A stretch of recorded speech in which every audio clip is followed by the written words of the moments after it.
नमस्कार, हम पंकज झा। सर्वप्रथम सब गोटा के कोजागरा पर्व के बहुत बहुत शुभकामना। अंतर्राष्ट्रीय मैथिल कवि सम्मेलन जे लाइव प्रोग्राम भ रहल छै मिथिला फेसबुक पेज पर, ओ आयोजन मंडली के समस्त गुरुजन के, समस्त आयोजन मंडली के सदस्यगण के हमर प्रणाम।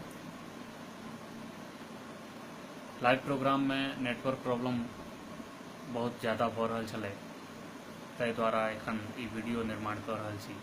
मिथिला दर्शन जे विषय हमर छलै आज के कविता के, से अहाँ सबके सामने प्रस्तुत कर रहल छी वीडियो के माध्यम से। मिथिला दर्शन।